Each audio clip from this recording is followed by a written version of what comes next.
The cargo bay doors hissed open, releasing a cloud of recycled air into the crowded docking port.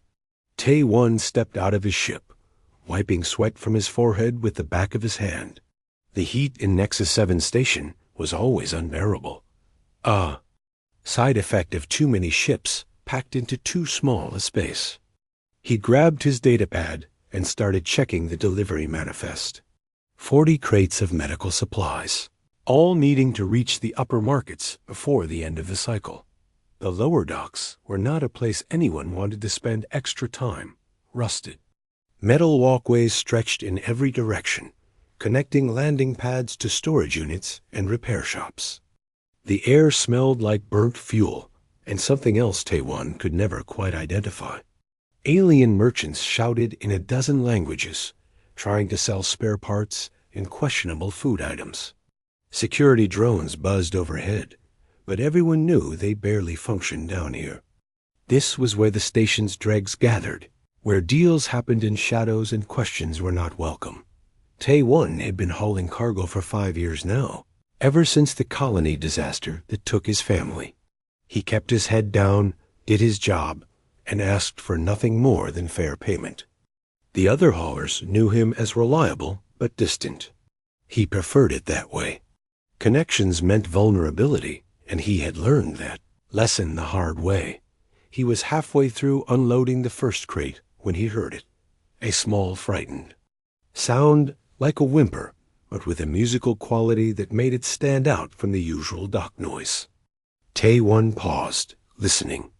There it was again, coming from behind a stack of abandoned shipping containers to his left. He should have ignored it. Smart people minded their own business in the lower docks. But something about that sound pulled. At him, a memory of his daughter's voice when she had nightmares. Before he could stop himself, Tae-Won was walking toward the containers, his hand instinctively moving to the small plasma cutter he kept on his belt. Behind the containers, pressed against the filthy wall, was the smallest alien child he had ever seen. She was no taller than his knee, with skin that looked almost transparent in the dim light. Her large eyes were the color of deep water, and they were filled with terror. She belonged to a species Tae-Won had only seen once or twice before. Whisperkin they were called, though he knew almost nothing about them beyond the name. The child's skin was shifting through colors, blues and grays and purples, flickering like a broken screen. Tae-Won realized this must be how her species showed emotion. Right now, she was terrified. "Hey," he said softly, crouching down to her level. "Are you lost?" The child stared at him, her tiny body trembling. She made a sound, a series of soft tones that might have been words in her language, but Tae-Won could not understand them. He slowly reached for his datapad and activated the translation app. It was a cheap one, not very reliable, but it was better than nothing. "Lost," the app translated after the child spoke again. "Family, transport, can't find." Tae-Won looked around. The docks were getting more crowded as the cycle progressed. Already, he could see a few unsavory characters noticing the small alien. A child alone down here was prey. Slavers, organ dealers, and worse, prowled these corridors looking for easy targets. "Okay," Tae-Won said, making up his mind. "I'll help you find your family, but we need to move now. Stay close to me." He stood and started walking back toward the main corridor, keeping his pace slow so the child could follow. She hurried after him, her small feet making barely any sound on the metal floor. Tae-Won kept his hand near his plasma cutter, his eyes scanning for trouble.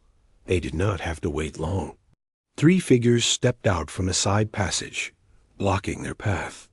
2 were human. 1 was a reptilian species Tae-Won did not recognize. The lead human, a man with facial scars and cheap augmentation implants, smiled unpleasantly. "That's a pretty little thing you got there," the man said. "Whisperkin fetch good prices in certain markets. Why don't you hand her over and we'll make it worth your while?" Tae-Won felt the child press against his leg, her small hand gripping his pants. "She's lost," he said calmly. "I'm taking her to find her family. That's all." The scarred man laughed. "Sure you are. Look, friend, we can do this easy or hard. Your choice." Tae-Won's mind raced. 3 against 1, bad odds. But he had surprise on his side. These thugs thought he was just another cargo hauler, soft and easy. They did not know he had spent 2 years in colony defense before the disaster. They did not know he still practiced combat drills in his ship's cargo bay, trying to fill the empty hours. "Hard it is," Tae-Won said, and moved. He grabbed a wrench from a nearby toolbox and threw it at the scarred man's face in one fluid motion. The man stumbled back, cursing. Tae-Won swept the child up with one arm and ran, dodging into a maintenance corridor he knew led toward the mid-level transports. The thugs shouted and gave chase. The maintenance corridors were narrow and poorly lit, a maze of passages used by station workers. Tae-Won had spent weeks learning these routes when he first started working from Nexus 7. He took a sharp left, then a right, and squeezed through a gap in a broken wall panel. The child remained silent, though he could feel her heart beating rapidly against his chest. Behind them, the thugs were losing ground. The reptilian one was too big to fit through the gap. Tae-Won heard frustrated cursing, growing fainter as he put more distance between them. 20 minutes later, he emerged in the mid-level transport area. This section was cleaner, better lit, with actual security that functioned. Tae-Won set the child down gently and pulled out his datapad again. "Where was your transport docked?" he asked through the translator. The child made a series of musical sounds. The translator struggled, then displayed blue symbol, 3 circles. Bay near food vendors. Tae-Won knew that area. It was a 10-minute walk from here. He took the child's tiny hand and started walking. She followed without hesitation, her skin now showing softer colors, pinks and light blues. They found her family's transport without further incident. It was a small but well-maintained ship with the symbol she had described painted on the hull. Before Tae-Won could call out, the transport's door opened and 2 adult whisperkin rushed out, their skin flashing bright yellow with what must have been relief and joy. The child ran to them, making excited sounds. The adults embraced her, then turned to Tae-Won. One of them, slightly taller than the other, approached with a small device. When it spoke, its words came through clearly in standard language. "You saved our daughter. We are forever grateful. Please allow us to compensate you. Name your price." Tae-Won shook his head. "No payment needed." "I'm just glad she's safe," the adult insisted, pulling out a credit chip. "Please. You risked yourself for her. This is not insignificant." "She reminded me of someone," Tae-Won said quietly, his mind flashing to his own daughter's face, a memory that still hurt after all these years. "That's enough." Before they could argue further, he turned and walked away, disappearing into the crowd. He did not see the child watching him go, her large eyes fixed on his retreating figure, her skin glowing a soft, determined violet. 3 months passed like they always did for Tae-Won. One station to another, one cargo load to the next, each day bleeding into the one before it. He barely thought about the small alien child anymore. It had been a moment of unexpected kindness in an otherwise predictable routine, nothing more. Life on the freight routes did not leave much room for dwelling on the past. He was docked at Meridian Station, a mid-tier facility known for its decent repair shops and overpriced restaurants, when the package arrived. Tae-Won was running diagnostics on his ship's cooling system when his datapad chimed with a delivery notification. He frowned. He had not ordered anything. The delivery drone waited outside his cargo bay, a small container held in its mechanical claws. Tae-Won scanned the package for explosives and biological hazards. a habit born from too many stories of sabotage shipments. The scanner came back clean. He accepted the delivery, and the drone flew away without ceremony. Inside his ship, Tae-1 opened the container carefully. A piece of paper lay on top, covered in crude drawings made with what looked like colored ink. The drawing showed a stick figure that was probably meant to be him, standing next to a much smaller figure with large round eyes. They were holding hands. Around them were stars and ships, and what might have been flowers, though it was hard to tell. A child's drawing, clearly. Beneath the paper was a small crystal sphere, no bigger than a marble. It was perfectly round, and seemed to contain tiny lights that moved slowly inside it, like stars drifting through space. The crystal was beautiful. In a simple way, a kind of pretty trinket a child might treasure. Tae-1 turned it over in his hand, feeling its smooth surface. There was no note, no return address, nothing to indicate who sent it beyond the obvious conclusion. The Whisperkin child Pila must have sent this as a thank you. Tae-1 felt something warm in his chest, an emotion he had not experienced in years. It was a small gesture, innocent and pure. He decided to keep the sphere on his ship's dashboard, a small reminder that good things still existed in the universe. The first strange occurrence happened 2 weeks later. Tae-1 was making a routine. Hyperspace jumped between systems when his navigation computer crashed without warning. Red lights flooded the cockpit, and alarms screamed at him from every direction. System failure. Total navigation loss. In hyperspace, this was a death sentence. Without navigation, his ship would drift until it collided with something or his life support gave out. Tae-1's hands flew across the controls, trying to engage backup systems, trying anything that might save him.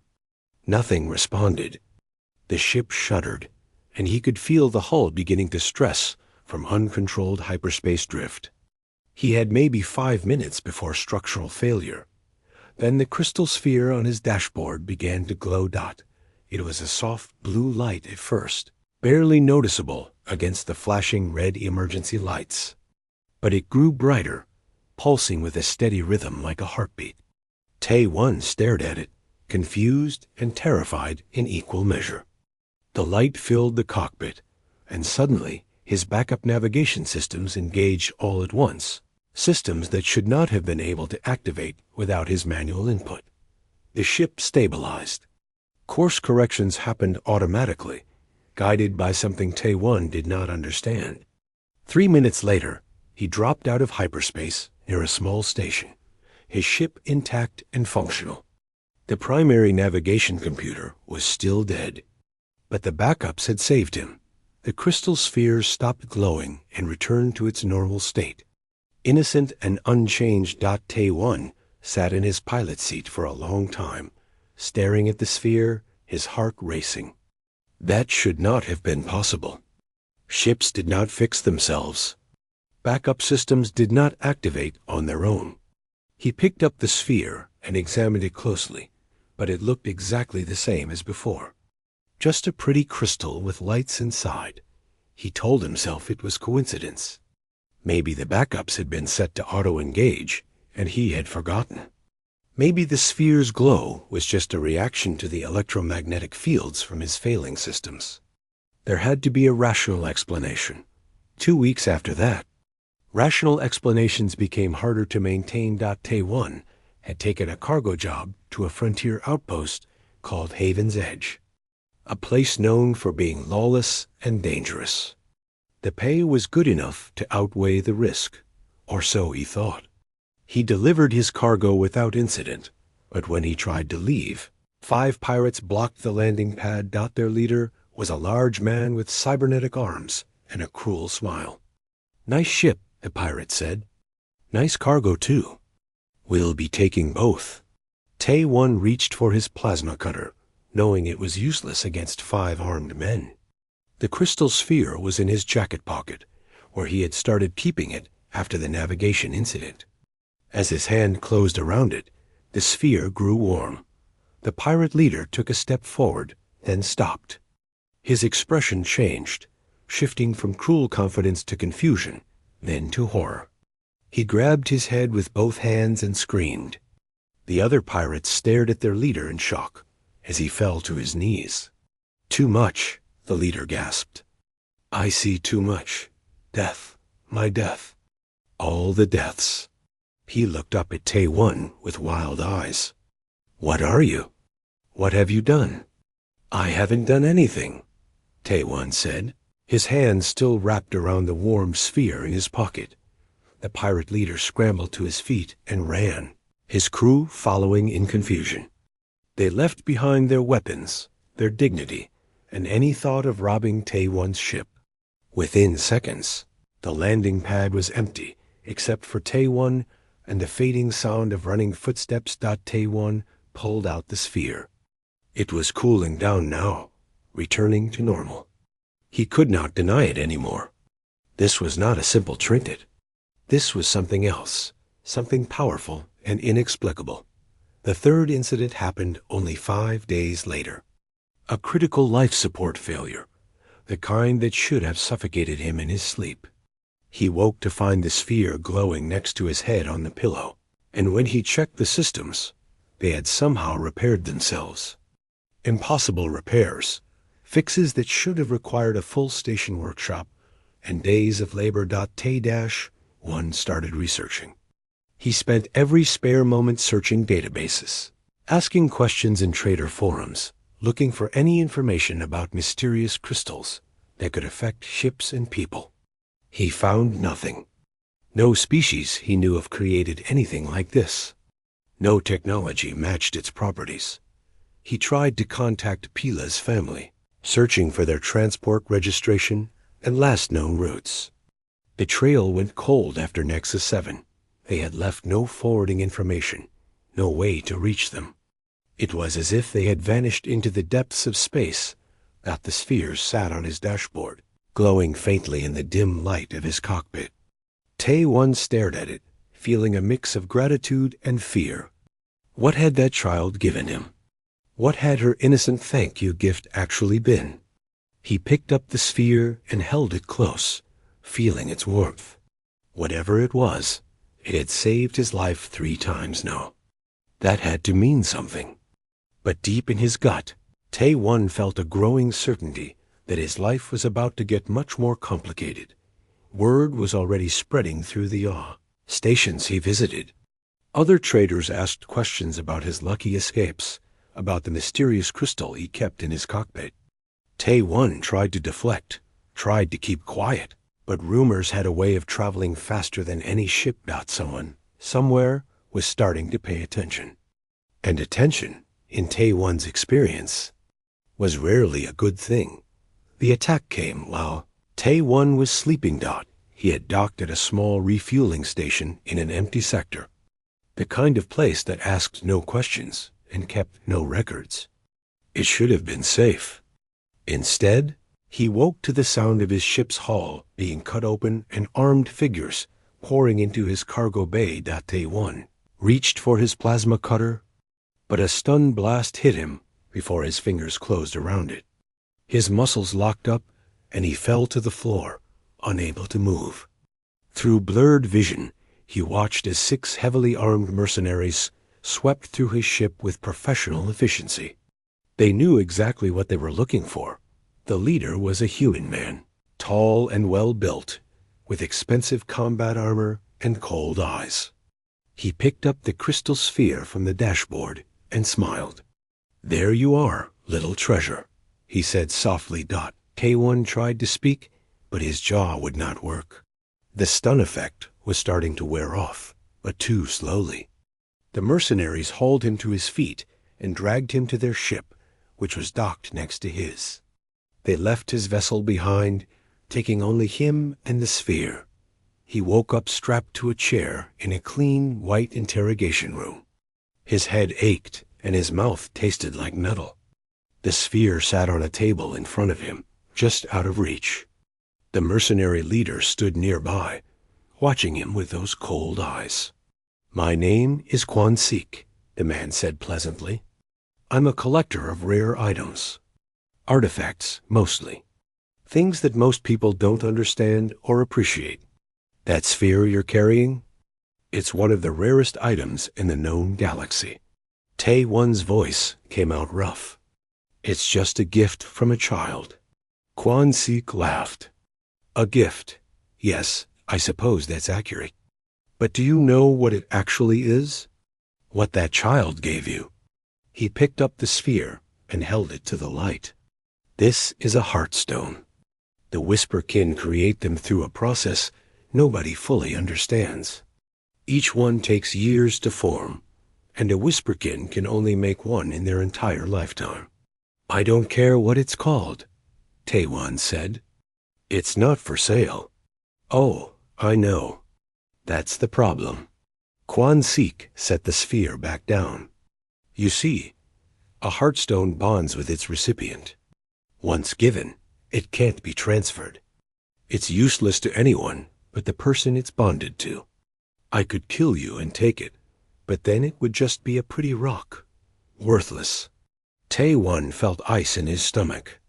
Then why am I here? Because collectors don't want the heartstone itself. They want to study the bond, understand it, and for that, they need the bonded pair alive. Kwon-Sik leaned closer. You're worth more than you could possibly imagine, Tae-Won. The research institutes will pay fortunes for a live subject. You'll spend the rest of your life in a laboratory while they run tests, trying to figure out how that bond works. You're insane. I'm practical. Kwon-Sik straightened up. But I'll give you credit. You lasted longer than most. 3 months with a heartstone, and you only attracted attention recently. Most people can't keep quiet about their good fortune. You almost managed it. The sphere on the table began to glow. It was subtle at first, but Kwon-Sik noticed and stepped back. The glow intensified, filling the room with blue-white light. The restraints holding Tae-Won to the chair began to smoke and then burst open, melted by some unseen heat. Alarms blared throughout the ship. Kwon-Sik grabbed for his weapon, but the light from the sphere seemed to confuse his augmented targeting systems. He fired wildly, missing Tae-Won by meters. Tae-Won snatched the sphere from the table and ran. The ship's corridors were chaos. Other mercenaries tried to stop him, but the sphere created a field around Tae-Won that made their sensors useless. They could see him with their eyes, but their weapons could not lock on, and their tactical displays showed nothing where he should be. He slipped past them like a ghost, guided by instinct and the steady warmth of the sphere in his hand. He found an escape pod and launched himself into space. Through the small viewport, he watched Kwon-Sik's ship receding behind him. They would follow, he knew. This was not over.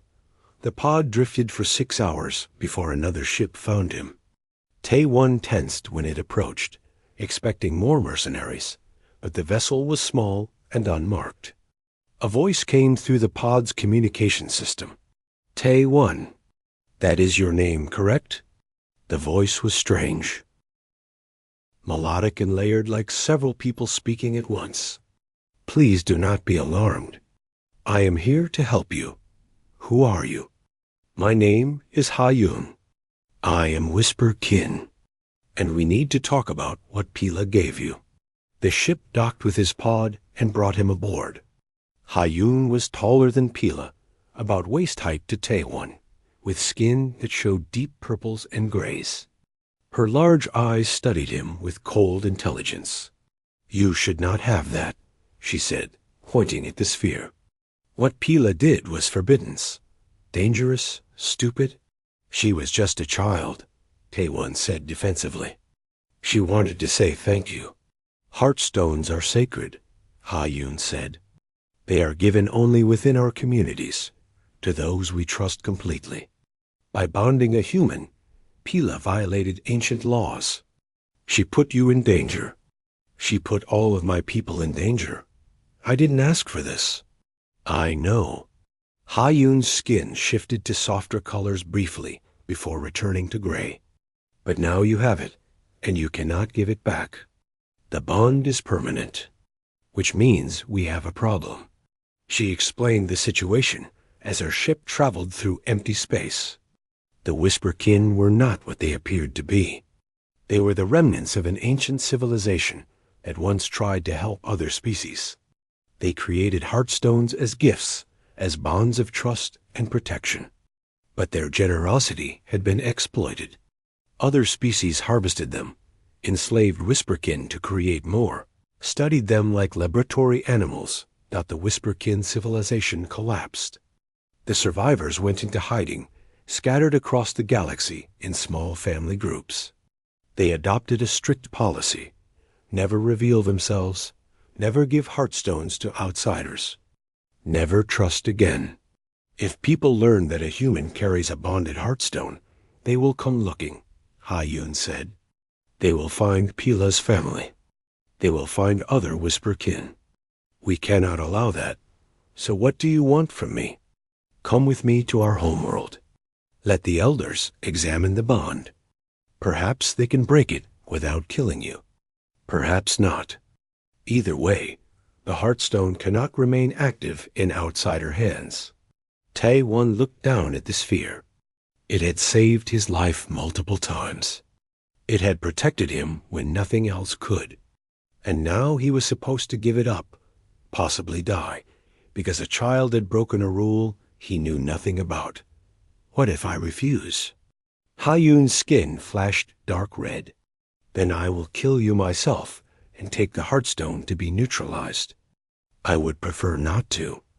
Pila chose you for a reason, and I can respect that. But I will do what I must to protect my people. Tae-Won believed her. He could see it in those large, ancient eyes. She had made hard choices before and would make them again. How do I know you can actually help? He asked. You don't. But Quan-Seek will come for you again, and next time you might not escape. Other hunters are already searching for you. Your only chance is to reach our homeworld and hope the elders can find a solution. It was not much of a choice, but it was the only one he had. Tae-Won nodded slowly. Then let's go. But I want Pila kept safe, no matter what happens to me. Ha-Yun's skin shifted to a lighter purple. That, at least, I can promise. The journey to the Whisperkin homeworld took 12 days through uncharted space. Ha-Yun's ship was small but sophisticated, equipped with stealth systems and navigation technology Tae-Won had never seen before. They traveled through sectors that appeared empty on standard star charts, following routes that existed only in Whisperkin memory. Quan-S-Ik did not give up easily. 3 times during the journey, his fleet appeared on their sensors. Each time, Ha-Yun performed maneuvers that should have been impossible for such a small vessel, slipping through asteroid fields and nebula clouds with precision that spoke of intimate knowledge of these spaces. Tae-Won watched her pilot with growing respect. She was not just running away. She knew exactly where she was going. On the 4th day, as they drifted through a debris field to hide their heat signature, Tae-Won finally asked the question that had been bothering him. Why are you helping me? You said Pila broke your laws. You could have just killed me and ended this. Ha-Yun was silent for a long moment. Her skin cycling through colors Tae-Won was beginning to recognize as signs of internal conflict. Finally, she spoke. I gave my heartstone to someone once, she said quietly. A human like you. His name was G1. He was a scientist studying xenobiology at a research station. We met when I was working as a translator. He was kind, curious. He asked questions about my people, about our culture, and I thought his interest was genuine. She paused, her hands moving over the ship's controls with mechanical precision. I loved him. Love is not exactly the right word in your language, but it's close enough. I gave him my heartstone, breaking the same laws Pila broke. I thought I was making a choice for myself, for my own happiness. What happened? He sold information about my people to the Galactic Consortium. Research notes, genetic data, locations of family groups. He told me later, when it was too late, that he never meant for anyone to get hurt. He just needed the money to pay off debts. He thought the information would only be used for academic purposes. Her skin turned dark gray, almost black. 3 Whisperkin families were captured because of what he shared. One of those families was mine. My parents. My sibling. They were taken to research facilities. Tae-1 felt sick. Did you get them back? No, they died in captivity. The researchers wanted to understand how we create heartstones. They tried to force the process. It killed them. Ha-Yoon's voice remained steady, but her skin showed the depth of her pain. Ji-1 was executed by my people for his betrayal. I had to watch. They made me watch because I was the one who trusted him, who gave him access to information he should never have had. I'm sorry. Your sorrow changes nothing. Ha-Yoon turned to look at him, her large eyes reflecting the starlight from the viewport. For years, I believed all humans were like G1, selfish, short-sighted, willing to sacrifice others for their own gain. When I learned about Pila giving you a heartstone, I wanted to kill you immediately. I assumed you had manipulated her somehow, tricked her into giving you something precious. But you didn't kill me. No, because I investigated you first. I learned about your colony, about your family. I watched recordings of you helping Pila in the docks of Nexus 7. You fought for her. You refused payment. You walked away from wealth that many would have killed for. Her skin shifted to softer colors. You acted with genuine kindness, expecting nothing in return. It reminded me of what my people used to believe before we learned to fear. They sat in silence for a while. Tae-1 felt the weight of Ha-Yoon's story, the layers of pain and loss that shaped her. He understood now why she was so cold, so controlled. She had loved and lost everything because of it. Why do you think Pila gave me the Heartstone? Tae-1 asked. Because she's young and still believes the universe can be good, Ha-Yoon said. Because she saw in you the kind of person my people used to try to create bonds with before everything went wrong. Or perhaps because the young understand something we elders have forgotten. On the 8th day, they encountered other ships. Not hostile vessels this time, but Whisperkin transports, appearing from hidden jump points to escort them. Ha-Yoon spoke to them in her own language, musical tones that Tae-1 could not understand. The escort ships formed a protective formation around them, and together they traveled deeper into uncharted territory. Tae-1 used the time to learn more about the Whisperkin from Ha-Yoon. She told him about their golden age, when they served as mediators between warring species, using heartstones to create networks of trust across the galaxy.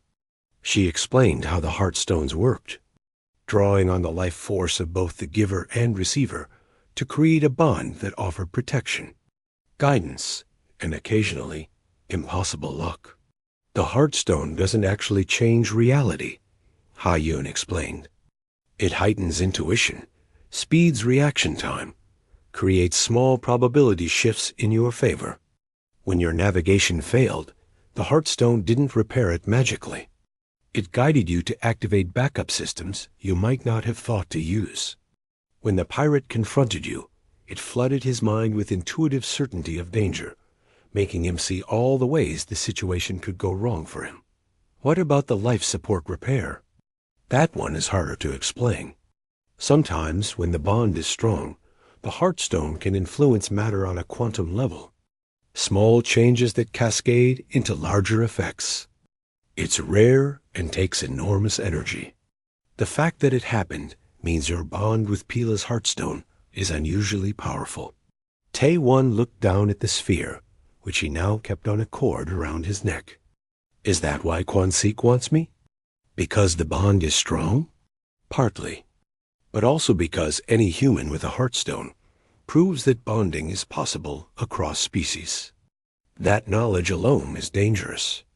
It suggests that Whisperkin could be forced to create bonds, used as living tools to enhance soldiers or criminals. We cannot let that knowledge spread. On the 11th day, Hayun told Taewon about her plan. When we reach the homeworld, the council will want to break your bond immediately. They may not care if it kills you. I will argue for a more careful approach, but I cannot guarantee they'll listen to me. My judgment is already questioned because of G1. What do you think will happen? Honestly, I think they'll find a way to sever the bond. You'll survive barely, and they'll erase your memories of our homeworlds. Location. You'll wake up on some random station with no memory of how you got there. It's not fair, but it keeps everyone safe. And Pila? Hayun's skin darkened. She be punished. Isolated, probably, until the elders are sure she won't repeat her mistake. It's harsh, but our survival depends on maintaining our secrecy. Taewon felt anger rising in him. She's just a child who wanted to say thank you to someone who helped her. She shouldn't be punished for having a good heart. In our world, a good heart can get everyone killed, Hayun said sadly. Trust me, I know. On the 12th day, they arrived at the homeworld. Taewon had seen many worlds in his years as a cargo hauler, but nothing prepared him for the Whisperkin homeworld. The planet emerged from behind a massive nebula, its surface shimmering with crystalline structures that caught and refracted light in impossible ways. Floating cities drifted through the upper atmosphere, connected by bridges of energy that pulsed with soft colors. Forests of what looked like glass trees covered vast regions, their branches singing in frequencies just at the edge of human hearing. It's beautiful, Taewon whispered. It's home, Hayun said.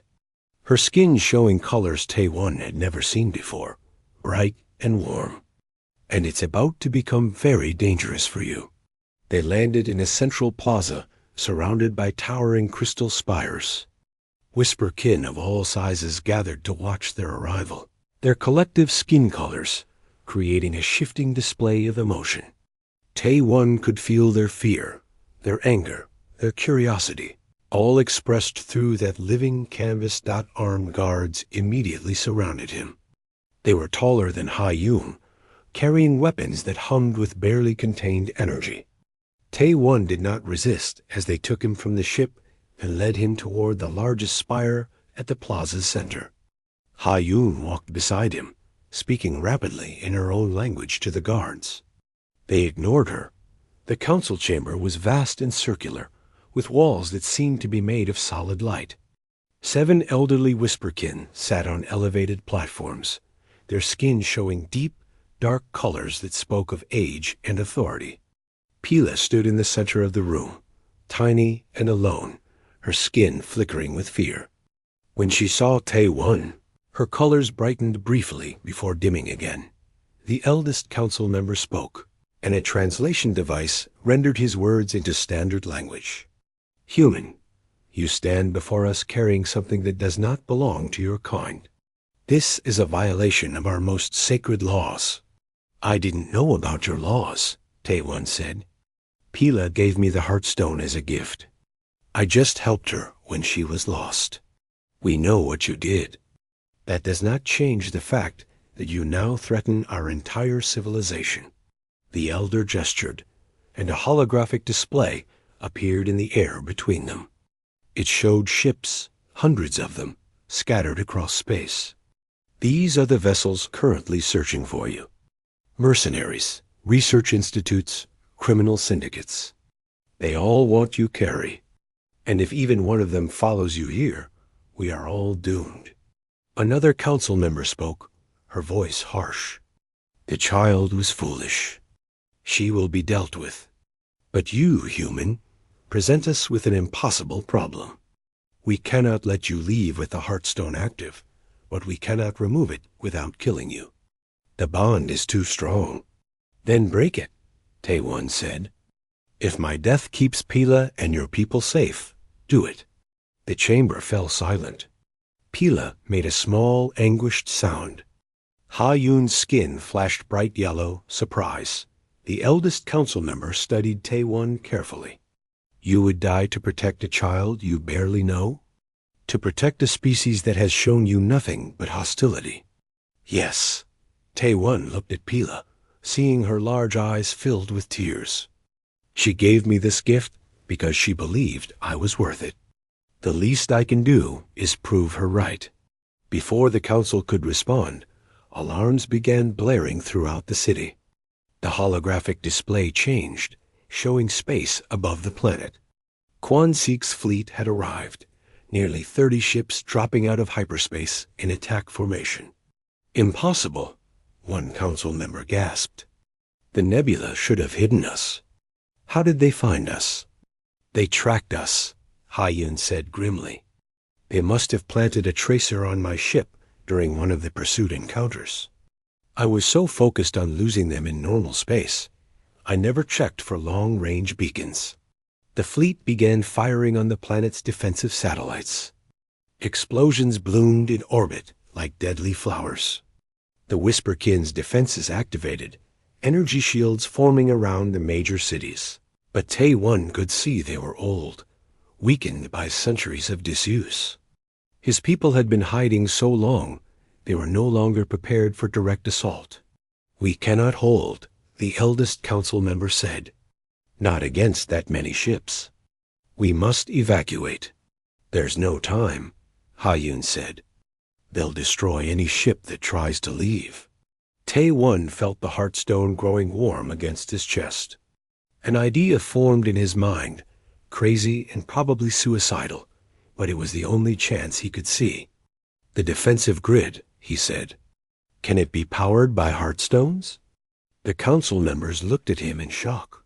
That technology is ancient, one said. It was designed when we had thousands of bonded heartstones. We have only a few dozen now, not nearly enough to power the entire planetary grid. What if you had one that's strongly bonded? One that's already proven it can affect matter and energy? Tae-won pulled the heartstone from around his neck. Use mine. Use me. Ha-Yun grabbed his arm. That will kill you. The energy drain of powering a planetary defense grid through a single heartstone will burn through your life force in minutes. Then it better work fast. Tae-won turned to the council. You said you needed to break the bond anyway. Let me use it for something good first. The eldest council member stood. If we do this, there is no going back. You will die. I know. Pila ran forward, her small hands grasping Tae-won's leg. She spoke in her own language, rapid and desperate. The translation came through as, no, please, I gave you life, not death. Don't leave me.